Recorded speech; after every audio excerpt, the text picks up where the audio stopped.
All right, good morning from Frankenstein Central here. We're going to be doing something.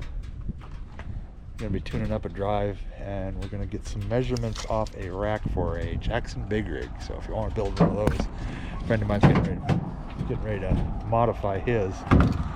So this is the back, obviously. Yep, bow goes in that Okay. way. So here's what he's got. So we're looking center to center is 14 inches on the back. It's an 8-foot bed, right? Yeah, That's 3-inch PVC? yes. 2-inch. 2-inch PVC. So on the front, it is 19.5 center to center. And this, go ahead and shove it, slide it back in. You can slide it back in. Marine mat. Is that, that's got to be bigger PVC in the middle. Or is that just wrapped? It's wrapped with pool noodle. Oh. The green pool noodle I got from Bass Pro Shops. Oh, there you go. Over this to give it some pad. There you go. So there you go. Big pool noodles from Bass Pro. Over 2-inch PVC. And it looks like it's maybe 10 feet long. Hold that, Mr. Videographer.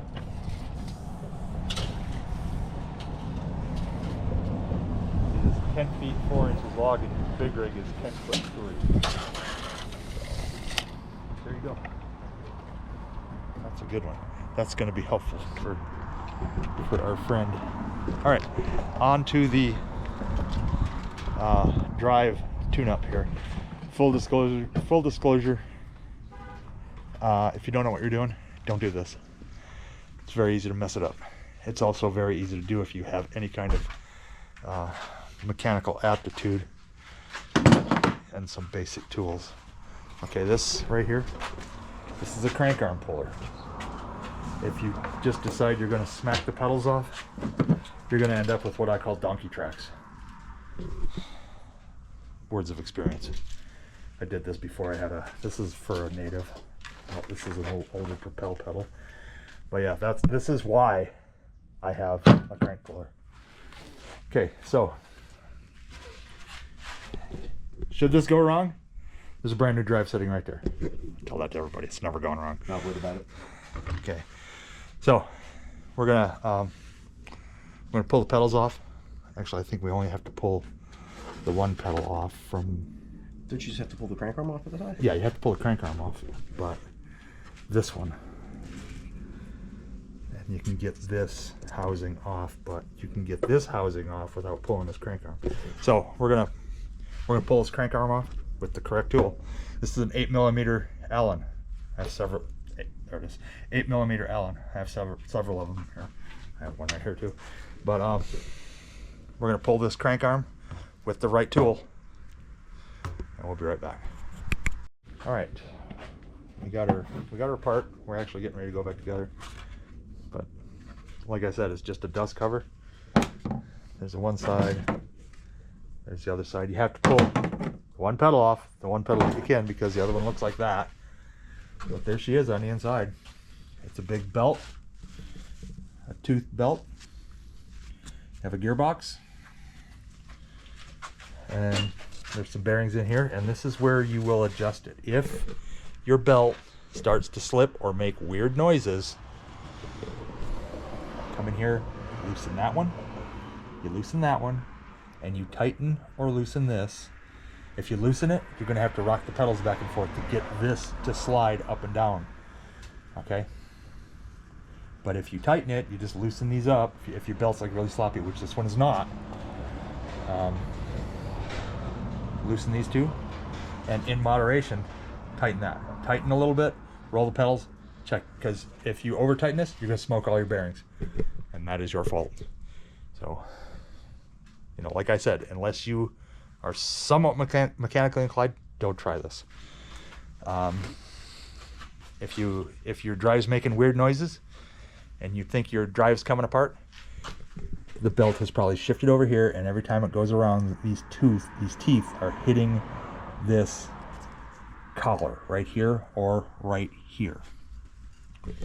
So, and I had, the first drive I got was in a Blue Sky that sat in a showroom for over a year, and it didn't have the plate underneath here. So anybody that walked into the shop that's never sat in a Blue Sky before, they jumped in and pedaled it. Well, what happened was it bent the input and the output of the shaft. So when I got it, it was making just a bunch of noise. And I went through drive after drive after drive trying to figure it out. We finally replaced the upper and the lower drive, and it worked like a champ. And then I had some other issues because it gets very hot here in the summertime. When I got my big rig, I went through a few drives and I finally tore it apart because I knew it had to be something simple, and it was. And I've had that drive sitting right there for 2 years, and it works fine. It doesn't make any noises at all. So we're going to put her back together. Just rewind what we did. We're going to put the big cover on the one side, put the little cover on the other side. 25 foot-pounds of torque. I've broken these. Okay? Don't go Herco. You don't got to go Herco. But I always carry a 8mm Allen wrench with me. So, we're going to come back and we're going to put the plug back in. We had to put a little bit of oil in it, so we hope that was the problem. I think it probably was. But we're going to put the plug back in. We're going to make, for the 4th time, we're going to make sure everything's tight. Put the dust covers back on, put it together. Okay, we're almost done. All right, so I forgot to say a couple things about the guys at Jackson. When you call Jackson Kayak customer service, there's about 3 people that are going to answer the phone. I don't have a whole lot of experience with Matt James, but Matt Cunningham and Charlie, and I'm sorry Charlie, but I cannot pronounce your last name. I know it starts with a P. There's only one Charlie that works there. Stand up, guys. They will do things, they will work miracles for you. All you gotta do is be about that nice to them. Okay? Some things are out of their control, like a broken hull that's 4 months out of warranty, and they fixed it. So they do things that they don't have to, and like I said, all you gotta do is be about that nice. So there's a pretty good chance that something that happened on the West Coast isn't the fault of somebody that's answering a phone on the East Coast. Just saying. Something that you are experiencing with your kayak is not their fault. They are there to help you. Treat them with respect, and they will help you out. They will bend over backwards for you. They will work freaking miracles. I have it first-hand experience on a couple occasions. Okay, I said it before. They don't have, by the numbers, in black and white, they don't have the best warranty, but first-hand experience, they have the best customer service, and they work miracles. They do things that I don't know how they do it, but they do it. They will take care of you if you are just that nice. That's all you gotta be.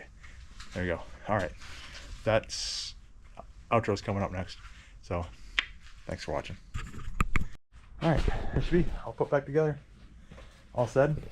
If you got the tools handy and you don't have to spend 20 minutes looking for them, it takes about 10 minutes. First time you do it, it's scary, because you know, first time I did it, I had no idea what I was getting into. You take this, like I said, this is just a dust cover. That is it. It's a big pulley, a little pulley, and a gearbox.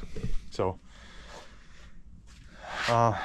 if you don't like, you know, waiting for stuff from customer service, it's more than likely, if you have a noise or a problem with this drive, it is more than likely going to be that belt right there. I promise you. But in this extreme, it was 122 degrees yesterday. It's going to be 118 today. So aluminum heats up and expands, and if you're out there pedaling, you know, that belt's going to start shifting around. It's going to start making noise. If you get it set up in your garage, where right now, what is it in here? Is it 100 degrees in here yet? Anyways, if you get it set up where it doesn't make noise in a hot climate, and then you take it and drop it into a river like Colorado where it's 55 degrees, guess what's going to happen? Everything you just adjusted is going to be different. So find a happy medium, middle of the road kind of thing that works. And if you're in the area and you have a Jackson with a Mark IV, reach out to me. I can talk you through it. I just did it for Mark, and it took, you know, not very much time. So, but this thing right here, get one of these. If you have a Mark III, or I'm sorry, Mark IV, or Mark anything, or a native drive, which is sitting over there somewhere. Oh, it's right there. Get one of these. So they're like 20 bucks. They might be 30 bucks, but whatever, they're worth it. There's a little magnet on here that you have to take off. Take it off and throw it away. You don't need it. Okay? Don't ask me how I know that. I hope that was helpful to somebody, anybody. Like and subscribe, please. Smash little dude over there floating around with the kayak. I'm going to get on the water at some point today. Not today because it was too freaking windy. We tried. It didn't work. Check out the Amazon links. I'll see you on the water. Thanks for watching.